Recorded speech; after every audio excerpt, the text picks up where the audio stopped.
오늘 말씀의 제목은 물고기냐 사람이냐라는 제목입니다. 성경 말씀은 마가복음 1장 16절에서 20절에 있는 말씀 보겠습니다. 저와 여러분이 한 절씩 교독하도록 하겠습니다. 갈릴리 해변으로 지나가시다가 시몬과 그 형제 안드레가 바다에 그물을 던지는 것을 보시니 그들은 어부라.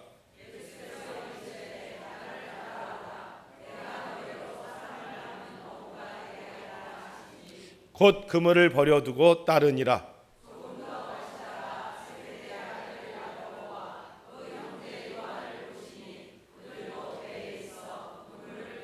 함께 있습니다. 곧 부르시니 그 아버지 세베대를 품꾼들과 함께 배에 버려두고 예수를 따라가니라. 아멘.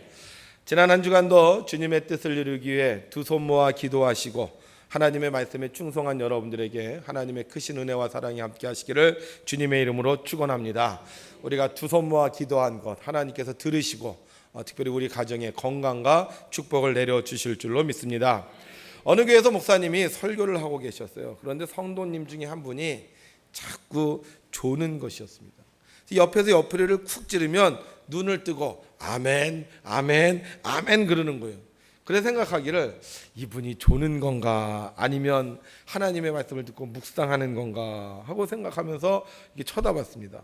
근데 이분이 예배 시간이 지나고 나서 아주 잘 들었다는 그런 표정을 가지고요 장로님에게 얘기하는 거예요. 장로님, 오늘 목사님 설교 말씀 참 좋으신 것 같아요. 그런데 제가 마지막에 잘 못 들어서 그러는데 마지막에 뭐라고 하셨는지 답 좀 가르쳐 주세요. 이렇게 얘기하는 거예요. 그래서 무슨 얘기인가 하고 들어봤더니 이분이 목사님이 설교하실 때 라면 세계 잘 삶는 법을 말하셨는데 어떻게 하면 라면 세계 잘 삶는 법인지 그걸 좀 가르쳐 달라는 것이었습니다. 그러자 장로님이 교회를 가우뚱거리면서 라면 세계 잘 삶는 법이요? 우리 목사님 설교하는 중에 그런 말씀 하신 적 없는데 그러자 이분이 정색을 하면서 아니요, 내가 들었다니까요. 내가 들었는데 우리 목사님이요 라면 세계 잘 삶는 법 설교하셨다는 거예요. 이렇게 얘기하는 거예요. 그래서 주보를 다시 딱 펴보니까요 그날 목사님 설교 제목에 이렇게 적혀 있었습니다. 남은 생에 잘 사는 법. 여러분, 라면 세계 잘 삶는 법보다 남은 생에 잘 사는 법을 알려면 우리가 하나님을 찬양해야 될 줄로 믿습니다. 우리 오늘도 하나님 말씀 듣기 전에 두 손 들고 할렐루야로 하나님을 찬양하겠습니다. 할렐루야! 아멘. 여러분들 두 손 들고 할렐루야 하시는 거 보니까요 남은 생에 잘 살게 되실 줄로 믿습니다. 예수님께서 갈릴리 바닷가에서 설교하고 계셨어요. 수많은 사람들이 예수님의 설교를 들었습니다. 설교가 끝나자 예수님은 베드로에게 뭐라고 말씀을 하셨어요. 그러자 베드로가 그 말씀을 듣고요 이 고기를 잡다가 그물을 버려두고요 예수님을 따라 나서는 겁니다. 예수님께서 뭐라고 말씀하셨기에 베드로가 그물에서 고기를 막 건져 올리다가 그 그물을 버려두고 예수님을 따르는 것이었을까요? 예수님이 이렇게 말씀하셨어요. 나를 따라오라. 내가 너희로 사람을 낚는 어부가 되게 하리라. 나를 따라오라. 내가 너희로 사람을 낚는 어부가 되게 하리라. 열심히 그물에서 고기를 잡고 있는데 그 말을 듣고 베드로가 고기 잡던 걸 멈추고 예수님을 따랐다. 이게요 우리가 생각하기엔 늘 들으니까 아멘 이라고 얘기하지만 우리 삶에 적용을 해보면요 이 말씀대로 하는 게 쉽지 않다는 거예요. 우리 박종규 집사님이 막 이발을 하고 있는데 갑자기 예수님이 박종규 집사 나를 따라오면 사람을 낚는 이발사가 되게 하리라 이렇게 얘기했어요. 그러면 어떻게 딱 그걸 버려두고 따를 수 있냐 하나요. 여러분들이 농사 짓고 있는데 막 지금 사과 막 따고 있는데 갑자기 예수님이 나타나셔서 나를 따라오라. 그럼 내가 사과 따는 농부가 아니라 사람을 따는 농부가 되게 하리라. 이러면 과연 따를 수 있냐 하는 거예요. 혹시 여러분들 중에 예수님이 오셔서 나를 따르라 그러면 여러분들 아멘하고 따를 수 있는 분이 얼마나 되실까요? 지금 아멘 하신 분은 신학원에 꼭 등록하시기 바랍니다. 이게 우리가 늘 들어서 그렇지 생각해 보니까 쉬운 게 아닌 것 같아요. 베드로 평생 어부였어요. 갈릴리 호숫가에서 잔뼈가 굵었습니다. 아침에 눈 뜨면 가서 배 타고 고기 잡고 또 그 고기 잡아서 그걸로 팔아서 먹고 살고. 근데 예수님이 너 이제 그거 하지 말고 나를 따라서 사람을 구원하는 사람이 되라 했을 때 베드로가 과연 그 말을 듣고 어떻게 예수님을 따를 수 있겠냐 하는 거예요. 지금 나도 내가 농사하는데, 내가 지금 포크레인 운전하는데, 내가 지금 장사하는데 갑자기 예수님께서 나를 따르라고 하면 그 모든 생업을 포기하고 과연 예수님을 따를 수 있냐 하는 거예요. 여러분, 제가 신학원 가라 그러면 가시겠습니까? 제가 그렇게 신학원 가라고 얘기해도 다음에 하시는 분들이 많은데 결코 쉽지 않은 얘기라는 거죠. 게다가 베드로는요, 혼자 산 상태가 아니에요. 결혼했어요. 아내가 있어요. 뭐 내가 혼자 살면 그래, 내가 주님을 따라 한번 내 목숨 한번 바쳐보리라 이럴 수도 있어요. 그런데 지금 결혼해서 아내가 있는 몸이잖아요. 그들을 돌봐야 되는데 아내가 있는데 모든 것을 다 버려두고 어떻게 예수님을 따라 사람을 낚는 어부가 될 수 있냐 하는 거예요. 물론 사람을 낚는 어부가 돼도 돈을 많이 벌으면 괜찮아요. 그래, 몇 년 고생하면 괜찮겠지. 내가 몇 년 고생하고 나면 지금까지 손해봤고 힘든 거 다 회복하겠지. 이러면 괜찮아요. 근데 그 당시 예수님을 따라 사람을 낚는 어부가 된다는 것은 부유한 삶을 사는 것을 포기하는 것과 마찬가지였습니다. 그 당시 사람을 낚는 어부로 제일 유명했던 사람이 한 사람이 있어요. 누군지 아세요? 세례 요한입니다. 세례 요한. 근데 세례 요한은 옷을 입었는데 무슨 옷을 입었어요? 비단 옷 입었어요? 낙타털 옷을 입었어요. 낙타털 옷. 게다가 먹는데 뭘 먹었어요? 메뚜기와 석청을 먹었어요. 그리고 어디서 살았어요? 좋은 강남 아파트에서 산 것이 아니라 광야에서 살았어요. 집도 없는 광야에서 천막 치고 그냥 그러고 살았습니다. 게다가 헤롯 왕에게 잡혀서 감옥에 들어가 있습니다. 지금 베드로를 부르실 요때의 상황은요, 아직 헤롯 왕에게 이 세례 요한이 죽기 전이에요. 감옥에 갇혀 있는 상황이겠어요. 또 예수님도 보세요. 예수님 어떠세요? 예수님도 옷 한 벌 입으시고 사람들에게 뭐 그렇게 복음을 전하고 또 그렇게 유명하다 하고 병을 고쳐도요, 여전히 힘들고 어려운 인생을 살고 있었습니다. 물고기 잡는 어부가요, 사람 낚는 어부보다 훨씬 생활면에서 낫습니다. 괜히 사람 낚는 어부 되었다가는 가난하고 심지어 감옥에 갇힐 수도 있고요, 죽을 수도 있는데 어떻게 베드로는 자기가 물고기 잡는 일을 하다가 그 일을 중간에 버려두고 사람 낚는 어부가 되겠다고 예수님을 따를 수 있냐 하는 거예요. 지금은 좀 힘들어도 사람 낚는 어부보다 물고기 잡는 어부가 훨씬 더 낫고요, 생활도 안정되고요, 가족도 잘 챙길 수 있습니다.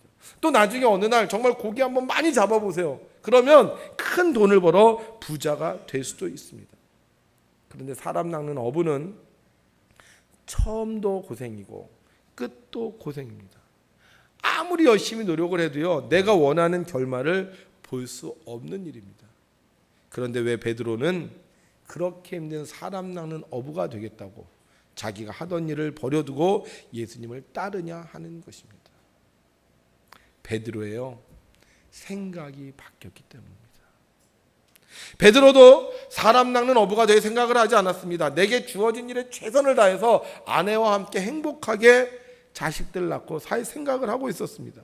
그래서 그는 고기가 잡히지 않아도 밤새도록 고기를 잡았고요, 고기가 잡히지 않는 빈 그물이었지만 다시 깨끗하게 수선했던 것이었습니다. 난 어부로 태어났고 앞으로 어부로 살면서 내가 어부로서 누리는 행복을 누리겠다. 그런데 예수님께서 설교를 하시는데 그 설교가 자신에게 하는 것처럼 들린 거였어요. 도대체 예수님께서 무슨 설교를 하셨기에 어부로 살기로 결단했던 이 베드로의 마음이 바뀌어 예수님을 따랐던 것일까요?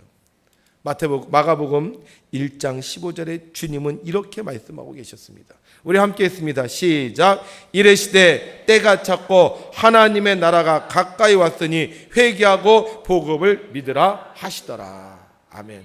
하나님의 때가 찼다는 거예요. 하나님의 때가 찼다는 것입니다. 하나님이 오실 날이 가까웠다는 거예요. 좋으십니까? 싫으십니까? 좋아요? 네. 하나님의 때가 찼으니 회개하고 복을 믿으라. 요한복음 3장 18절은 이렇게 말씀하고 있습니다. 그를 믿는 자는 심판을 받지 아니하는 것이요 믿지 아니하는 자는 하나님의 독생자 이름을 믿지 아니함으로 벌써 심판을 받은 것이니라. 심판은 뭐예요? 심판은 받아서요. 심판은 잘한 사람은 상 주는 거고요. 못한 사람은요 벌 주는 겁니다. 하나님의 나라가 가까이 왔다는 것은 하나님을 믿는 사람은 영생의 축복, 영원의 축복, 하나님의 은혜를 누리며 살지만 하나님을 믿지 않는 사람은 영원한 벌인 지옥불에 떨어진다는 거예요. 자, 지금 큰일 났어요. 믿으면 구원을 받지만 믿지 않으면 구원을 받지 못합니다. 어떻게 해야 되겠습니까? 수많은 사람들이 있는데 저 중에 어떤 사람은 구원을 받고 어떤 사람은 구원을 받지 못해요. 어떤 사람은 천국에 가고 어떤 사람은 지옥에 갑니다. 어떻게 해야 되겠습니까? 고기 잡는 게 중요합니까? 사람 살리는 게 중요합니까? 베드로는 고기 잡는 게 성공인 줄 알았습니다. 고기 많이 잡아서 식구들하고 잘 먹고 잘 사는 게 최고인 줄 알았습니다. 그런데 예수님 말씀 듣다 보니까 지금 그럴 때가 아니에요. 고기 잡아서 먹고 마시는 때가 아니라 속히 사람을 구원해야 할 때라는 것입니다. 여러분, 개혁은요, 물질 중심에서 사람 중심으로 변할 때 개혁이 일어납니다. 왜 개혁이 안 되는지 아세요? 왜 사람이 바뀌고 정권이 바뀌고 환경이 바뀌는데도 왜 개혁이 안 되는지 아세요? 여전히 그들의 마음속에는 똑같은 생각이 자리를 잡고 있거든요. 뭐가 제일 중요해요? 돈이 제일 중요하다는 거예요. 돈이 제일 중요하다고 생각하니까 개혁이 안 되는 거예요. 개혁하는 순간 돈을 벌 수 없으니까 개혁해야 하는 것 알면서도요 개혁하지 못하는 겁니다. 사람들 만나서 막 얘기해요. 뭐는 이렇게 해야 되는데 뭐는 이렇게 해야 되는데 근데 왜 마지막 순간에 그들이 그것을 행하지 못하는지 아세요? 뭐가 걸려서? 돈이 걸려서. 물질보다 사람이 중요한 것을 알면 돈을 벌지 못해도 그물을 버려두고 사람을 낚는 어부가 될 수 있는데 뭐가 중요해요? 돈이 중요하니까. 개혁해야 되는 걸 알면서도 개혁할 수가 없는 것입니다. 예수님은 이 땅에 오셔서 돈 버는 방법을 가르쳐 주겠다고 하지 않으셨습니다. 부자가 되게 해주겠다고 하지 않으셨습니다. 다른 사람을 이기고 높은 사람이 돼서 삶을 누리며 살라고 하지 않으셨습니다. 오히려 약한 자를 대적하지 말고 누구든지 내 오른편 뺨을 치고도 왼편도 돌려대며 누가 너를 고발하여 속옷을 가지고 오자 하면 겉옷도 주고 누구든지 억지로 오리를 가게 하거든 그 사람과 심리를 동행하라고 했습니다. 왜요? 그들을 구원하기 원하셨기 때문입니다. 사람 중심으로 개혁되면 사람이 달라 보입니다. 귀찮은 양이 아니라 잃어버린 양이 되고요. 미워해야 할 원수가 아니라 사랑해야 할 이웃이 됩니다. 그래서 손해보고 그래서 욕을 얻어먹고 그래서 힘들지만 그들을 위하여 복음을 증거하는 것입니다. 그러나 사람보다 물질이 더 중요하면 그 사람이 무슨 짓을 하든 어떤 행동을 하든 나하고는 상관없게 우리는 그저 싫은 사람 싫어하면 되고 미운 사람 미워하면 되고 나랑 상관없는 사람 모른 척하고 살면 되는 것입니다. 그러나 사람 중심이 되면 사람이 달라 보이기 때문에 사람 중심으로 살면 세상이 변화되는 것입니다. 베드로 굉장히 자기중심적인 사람이었습니다. 자기에게 주어진 일에 최선을 다하는 사람이었습니다. 그러나 그가 예수님을 만났을 때 그는 개혁되었습니다. 물질을 쫓는 사람이 아니라 사람을 구원하는 사람으로 개혁되었습니다. 주님은 그런 베드로를 사랑하셨고 그런 베드로의 약점을 이해하셨으며 베드로의 실수를 용서해 주셨습니다. 그리고 그의 손에 음부의 권세가 임하지 못하는 천국 열쇠를 맡겨 주셨습니다. 여러분, 하나님이 쓰시는 사람, 세상을 변화시키는 사람은요 물질 중심의 사람이 아닙니다. 하나님이 쓰시는 사람, 세상을 변화시키는 사람은 하나님을 사랑하고 사람을 구원할 수 있는 사람인 것입니다. 헤론 선교사는 왜 한국에 왔을까요?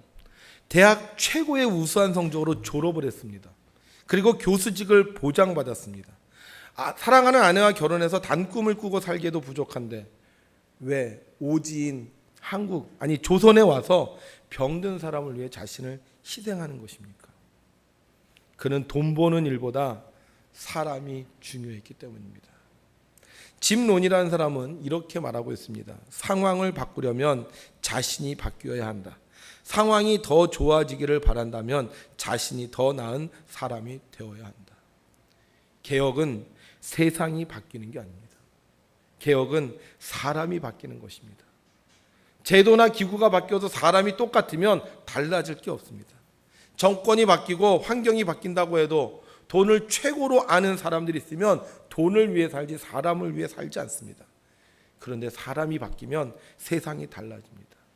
돈보다 사람을 중요시하고 돈을 버는 것보다 사람을 구원하기 위해 살면 정권이 바뀌지 않아도, 심지어 사상이 바뀌지 않아도, 환경이 바뀌지 않아도 세상은 달라지는 겁니다. 그러나 여전히 돈이 최고라고 생각하는 사람들이 자리를 잡으면 민주주의가 되든 공산주의자가 되든 영남이 되든 호남이 되든 지식인이 되든 공부를 많이 못한 사람이 되든 세상은 바뀌지 않는 것입니다. 주님이 오셨던 세상은 로마가 지배하던 세상이었습니다. 그래서 사람들은 로마가 무너지고 새로운 나라가 세워지길 원했습니다. 그러나 유대인들도 똑같은 사람들이 많았습니다. 부와 명예와 권력을 위해 살았던 사람들이 많았습니다. 이스라엘에 왕이 있었고 성전에 대제사장이 있었고 율법을 연구하는 율법학자들과 서기관들이 있었지만 그들에게 가장 중요한 것이 사람이 아니라 돈이었기에 세상은 하나님의 율법을 철저히 배우고 지켰다 할지라도 세상은 어두운 곳이었습니다. 그때 주님은 이 세상에 오셔서 사람을 개혁하셨습니다. 정권을 바꾸고 환경을 바꾼 것이 아니라 사람을 바꾸셨습니다. 물고기 잡는 어부에서 사람 낚는 어부로, 돈을 걸어들이던 세리에서 사람을 위해 자기의 것을 나누어 주는 사람으로, 자기의 명예와 이익을 위해 살던 사람들이 자기가 가진 모든 것을 버려두고 다른 사람들 무릎을 꿇는 희생의 사람으로 그들을 바꾸셨습니다. 사람이 개혁되었을 때 세상은 로마 정권을 무너뜨리고 새로운 세상을 만들어갈 수 있었습니다. 저는 이 선교 130년 여러 명이 있어요. 여러 명의 선교사들이 있는데 그들의 이렇게 동영상을 보면서요, 왜 그렇게 작은 미국이 세상에 영향을 미치는 나라가 되었는지 알게 되었어요. 그 몇 명 안 되잖아요. 몇 명 안 되는 사람이 미국에 가서 미국을 개척, 역사도 짧아요. 그런데 세상에 가장 강력한 영향력을 끼치는 이유가 뭘까? 바로 그들이 사람을 구원하는 일에 최선을 다했기 때문이라는 것입니다. 우리나라도요, 사람들이 그런 얘기를 해요. 우리나라 별로 볼 게 없대요. 땅도 적고 환경도 좋지 않고. 그런데 왜 우리나라가 이렇게 세계에서 당당한 민족이 되었을까? 우리나라가요, 수많은 선교사를 세계에 파송했기 때문이라고 말하고 있습니다. 여러분, 하나님이 원하시는 세상은요, 물고기 잡기에 밤을 새는 세상이 아닙니다. 하나님이 원하시는 세상은 사람을 구원하기 위해 자기가 하던 일을 버리고 구원을 위해 사는 사람들이 많아지는 세상입니다. 그래서 하나님은 이 땅에 교회를 세우셨고 그 교회를 통하여 세상의 사람들을 계속 구원하도록 축복해주고 계신 것입니다. 우리가 부르는 복음성가 중에요, 오 나의 자비로운 주여라는 복음성가가 있습니다. 오 나의 자비로운 주여, 나의 몸과 영혼을 주님 은혜로 다 채워주소서. 이 세상 괴로운 걱정 근심 주여 받아주시고 험한 세상에서 인도하소서. 예수 오 예수 지금 주소서. 예수 오 예수 채워주소서.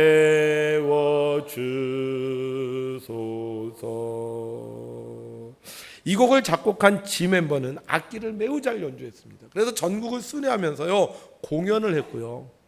그 공연을 하면서 악기를 팔아서 거액의 돈을 벌어들였습니다. 그는 악기를 연주하며 돈을 벌 수 있게 해주신 것에 대하여 하나님께 감사했어요. 그런데 어느 날 성령님께서 그의 마음을 터치하셨습니다. 너가 악기를 연주하고 그것으로 돈을 벌어 헌금하는 것이 하나님이 기뻐하지 않는다는 것을 깨닫게 해주셨어요. 그는 결국 돈을 벌기 위해 하던 악기 연주를 포기했습니다. 그리고는 예배와 부흥회 때 악단을 조직하여 성가를 연주하기 시작했습니다.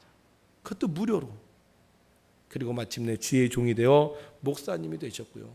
이와 같은 곡을 작곡하여 많은 사람들에게 은혜를 끼치기 원했습니다. 여러분, 우리가 하나님을 위한다고 하지만요, 하나님보다 돈을 위해 살 때가 많습니다. 우리가 정말 사람을 위해서 내가 이 일을 한다고 하지만요, 사람보다 물질 중심의 삶을 살 때가 너무나도 많습니다.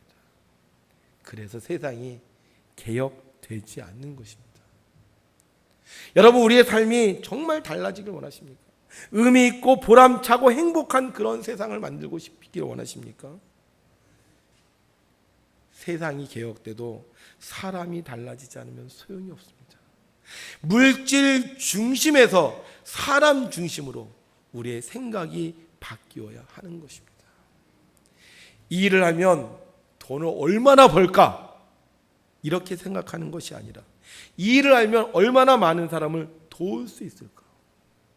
내가 이 직업을 가지면 월급이 얼마일까가 아니라 이 직업으로 얼마나 많은 사람을 구원할 수 있을까?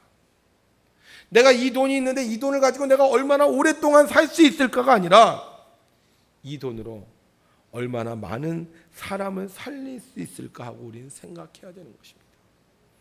우리 여기 학생들이 있는데요, 우리 학생들도요 잘 생각해야 돼요. 여러분들이 돈 버는 직업, 물질 중심의 삶을 따라가면요, 돈은 벌 수 있을지 몰라도 세상은 개혁되지 않습니다. 보세요, 우리나라가 옛날보다 얼마나 부유해졌습니까? 근데 우리는 그러잖아요. 세상이 살기 힘들다고. 왜요? 우리는 물질 중심의 삶을 살아가기 때문에. 그런데 우리가 물질을 떠나서 사람 중심의 삶을 산다면, 사람을 위하여 살기로 결정한다면 이 세상은요 개혁돼야 될 세상이 아니라 영원히 하나님이 기뻐하시는 세상이 될 줄로 믿습니다. 여러분, 우리가 지금 하고 있는 일이 돈을 위한 일입니까? 아니면 사람을 위한 일입니까? 내가 지금 하고 있는 일이 나를 살리고 우리 가족을 기쁘게 하고 이웃에게 복을 주는 일입니까? 아니면 나를 피곤하게 하고 가족을 힘들게 하며 이웃 사람들과 경쟁을 하며 사는 일입니까? 우리 개혁 한번 해보시지 않겠습니까? 돈보다 사람을 위하는 일에 앞장서 보지 않으시겠습니까? 우리가 주님의 말씀을 듣고 배와 그물을 버려두고 예수님을 따랐던 베드로처럼 우리가 물질 중심의 삶에서 사람 중심의 삶으로 돈을 위하여 사는 것이 아니라 사람을 위하여 살면 하나님께서는 우리를 통하여 이 땅을 하나님의 세상으로 바꾸어 주실 줄로 믿습니다. 자, 그럼 우리가 어떻게 하면 사람을 위하여 살 수 있느냐? 어떻게 하면 우리가 사람을 위하여 살 수 있느냐? 제가요 자식을 낳고 나니까 변한 게 한 가지 있어요. 그게 뭐냐 하면 음식을 먹을 때요 못 먹는 게 많아졌어요. 예전에는 제가 좋아하는 음식이 있으면 다 먹었습니다. 아주 깨끗하게 먹었어요. 맛있게 먹었습니다. 근데 지금은요 좋아하는 음식이 있어도요 애들이 좋아하면 못 먹게 되더라고요. 우리 어머니가 그러셨어요. 예전에 이렇게 갈치를 조림을 딱 하잖아요. 그럼 우리 어머니는 갈치 가시만 먹었어요. 갈비라서 갈치 가시 만드셨을까요? 우리 아버지는요, 돼지고기 먹으면요, 돼지고기 비계 만드셨어요. 비계가 쫀득쫀득해서 그거 드셨을까요? 근데 요즘에는 제가 그래요. 제가 깨달은 게 있어요. 내가 정말 사람을 위하기 시작하면 내가 하고 싶은 걸 다 하는 게 아니고 참고 기다리고, 내가 참고 기다리고 가지고 있었던 것을 주는 것이구나. 여러분, 우리가요, 물질 중심에서 사람 중심으로 바뀌면요, 내가 하고 싶은 거, 내가 먹고 싶은 거, 내가 누리고 싶은 걸 참게 되고요, 그것을 모아 다른 사람에게 주게 되는 것입니다. 다행히 이번 주가요, 추석입니다. 추석에는 달력이 색깔이 좀 틀려요.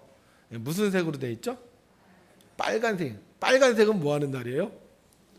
노는 날입니다. 빨간색은. 하나님이요, 여러분들 시험에 들지 않게 하시려고 어떻게 날짜를 이렇게 기가 막히게 만들어 놓으셨는지 모르겠어요. 그동안 열심히 여러분들이 일했잖아요. 열심히 여러분들이 수고했잖아요. 그런데 이번 추석에 어떻게 하는 거예요? 물질을 위하여 일하지 말고 사람을 위하여 여러분들이 일하는 거예요. 여러분들이 물질을 위하여 땀 흘리지 말고 사람을 위하여 땀 흘리는 거예요. 여러분들이 물질을 위하여 시간을 버리지 말고 사람을 위하여 시간을 쓰는 거예요. 한 사람밖에 안 해요. 그죠? 근데 이번 추석에는 물질 중심의 삶에서 사람 중심의 삶으로 개혁하는 것입니다. 그래서 여러분, 이번 추석이요, 보세요. 너무 좋지 않아요? 함께 모여서 떡도 빚어서 먹고, 또 같이 밖에 나가서 연도 날리고 놀고, 가서 또 밤도 같이 따고, 그 다음에 이거 되게 괜찮은 것 같아요. 옆에서 뭐라 그래요? 당신이 최고야. 당신이 최고야.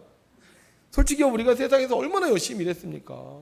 시간과 재능과 힘을 목숨 다 바쳐서 일했잖아요. 근데 이번 주만큼은 물질을 위하여 사는 것이 아니라 누구를 위하여? 사람을 위하여. 특별히 하나님께서 내게 붙여주신 가족을 위하여, 이웃을 위하여 산다면 저는 이 땅이요, 하나님의 나라로 개혁될 줄로 믿습니다. 우리 옆에 있는 사람에게 한번 물어보세요. 이번 추석에 뭐 해줬으면 좋겠어? 부담 갖지 말고 한번 얘기해 보시는 거예요. 이번 추석에 뭐 해줬으면 좋겠어? 네, 한번 들어보세요.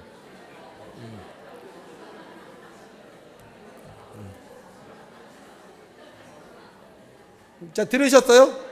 이번 추석에 뭐 해줬으면 좋겠는지? 그 사람한테 해줄 필요 없습니다. 그게 사람의 마음이라는 거예요. 그걸 누구한테 하는 거예요? 여러분이 이번 주에? 가족한테. 사람 마음은 다 똑같을 것 같아요. 여러분 가족한테 하는 거예요. 물론 이제 대목장사 하시는 분들은 어쩔 수 없지만, 대목장사 평소에 일을 못하다가 요 대목의 일을 열심히 해야 되는 분들이 일을 하셔야 돼요. 그러나 그 외의 분들은 이번 주에 물질을 위한 일 좀 내려놓으시고요, 사람을 위하여 여러분의 시간을 썼으면 좋겠습니다. 이 추석은 하나님께서 우리나라에 주신 축복입니다. 농사 짓다가 추석이야 그럼 어떻게 해요? 가야 돼. 그죠? 사과 따다가 추석이야 그럼 어떻게 해야 돼? 가야 돼. 어디로? 사람을 위하여.